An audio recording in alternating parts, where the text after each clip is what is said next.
경기도는 6월 15일부터 28일까지 2주간 사전 예고 기간을 거쳐 6월 29일부터 어린 물고기 포획 등 불법 어업 행위에 대한 특별 단속을 실시합니다.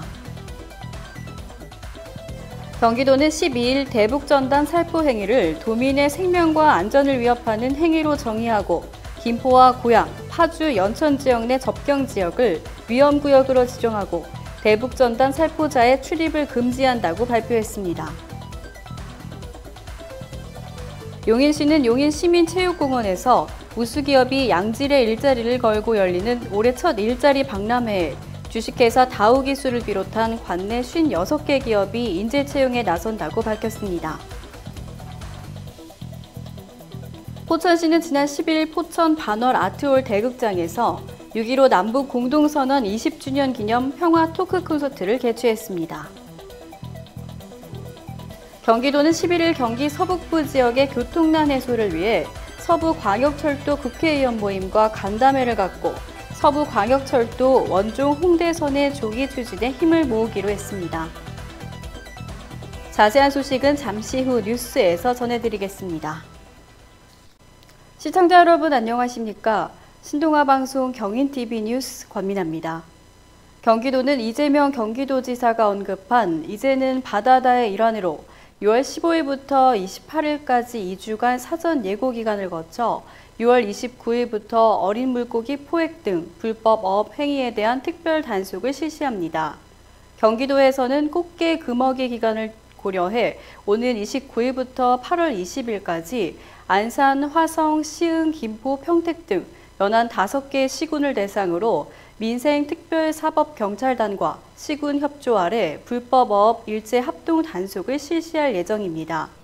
이재명 지사는 지난 7일 자신의 SNS를 통해 이제는 바다다라는 글을 통해 계곡에 이어 바다를 도민품으로 돌려드리겠다며 불법 어업 행위 단속 강화와 해양 쓰레기 무단 투기 감시 활동 등을 계획을 밝힌 바 있습니다. 경기도는 충남과의 인접 경계인 국화도 해역에 어업 지도선을 상시 배치하고 주요 항포구의 정박 어선을 대상으로 전문 단속 인력을 배치합니다. 중점적인 단속 대상은 포획 금지 체장을 위반해 어린 물고기를 잡는 행위와 무허가 어업 행위, 시도 경계 침범 조업 행위 등입니다.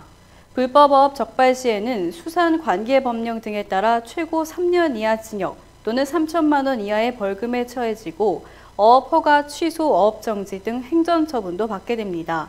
경기도는 관내 어업인 및 단체 등에 15일부터 28일까지 2주간 특별 단속을 사전 예고하는 한편 항포구 주변에 현수막도 게시하는 등 불법 어업 방지를 위해 단속 계획을 널리 홍보할 방침입니다. 경기도는 12일 대북전단 살포 행위를 도민의 생명과 안전을 위협하는 행위로 정의하고 김포와 고양, 파주, 연천 지역 내 접경 지역을 위험구역으로 지정해 이 지역에 대한 대북전단 살포자의 출입을 금지한다고 발표했습니다. 공중 살포된 전단지는 5개 광고물법에 따라 과태료 처분하고 해양에 살포되는 대북전단 등이 담긴 페트병은 폐기물로 간주해 폐기물관리법 등에 따라 강력한 단속과 고발 조치하기로 했습니다. 이재관 경기도 평화부지사는 12일 경기도청에서 긴급 기자회견을 열고 경기도는 대북전단 살포 행위가 단순한 의사 표현을 넘어 군사적 충돌을 유발하는 위험천만한 위기조장 행위라고 판단한다며 이 같은 내용을 담은 불법 대북전단 살포에 대한 경기도 입장과 대응 방안을 발표했습니다. 이 부지사는 경기도는 2014년 대북전단 살포로 유발된 연천군 포격 사태를 겪은 바 있다며 경기도는 이런 위험 상황이 재발되지 않도록 할 수 있는 모든 행정력을 동원하고자 적어도 경기도 일원에서만큼은 대북전단 살포 행위가 일어나지 않도록 할 수 있는 모든 조치를 취하겠다고 강조했습니다. 용인시는 17일 처인구 삼가동 용인시민체육공원에서 다수의 우수기업이 양질의 일자리를 걸고 열리는 올해 첫 일자리 박람회에 SI 업체인 주식회사 다우기술을 비롯한 관내 56개 기업이 212명의 인재 채용에 나선다고 밝혔습니다. 시는 이번 박람회가 시민들이 경제활동을 이어갈 수 있는 일자리를 구하고 기업은 우수한 인재를 등용하는 상생의 장이 될 것으로 기대하고 있습니다. 구직을 원하는 사람은 사진을 첨부한 이력서와 자기소개서 등을 지참하면 현장 면접에 참여할 수 있습니다. 시는 이날 구직자들을 위해 이력서 출력과 복사 서비스를 무상으로 제공하고 관내 사회적 기업 10곳에선 홍보 및 생산품 판매 부스를 운영합니다. 백군기 용인시장은 감염병 위기로 큰 타격을 입은 시민과 기업이 다시 일어설 수 있도록 일자리 박람회를 열기로 했다며 방역 수칙을 철저히 지키면서 안전하게 행사를 진행하는 데 주력하겠다라고 말했습니다. 행사는 오전 10시부터 4시까지 진행되며 코로나19 확산 차단을 위해 박람회에 출입하는 모든 인원에 대해 QR코드로 방문 정보를 확인하고 열 화상 측정기로 체온을 잰 뒤 입장시킬 예정이며 참여자들이 한꺼번에 몰리지 않도록 시간마다 200명씩 입장 인원을 제한합니다. 포천시는 지난 10일 포천 반월 아트홀 대극장에서 6.15 남북 공동선언 20주년 기념 평화 토크 콘서트를 개최했습니다. 경기도와 공동 개최한 이날 행사는 이재강 평화부지사와 이종석 전 통일부 장관, 박윤국 포천시장, 김우석 도의원 등이 참석한 가운데 경기도와 포천시의 평화 정책에 대한 토론과 북한 삼지연 관현악단의 서울 공연 재현 등 풍성한 볼거리로 약 2시간 동안 진행되었습니다. 박윤국 포천시장은 6.15 공동선언의 역사적 의미를 되새기는 뜻깊은 행사를 포천시에서 개최할 수 있도록 배려해준 경기도에 감사의 뜻을 전했고 앞으로도 포천시는 정부와 경기도의 평화 정책 기조가 일선 행정에서 구현될 수 있도록 노력하겠다라고 밝혔습니다.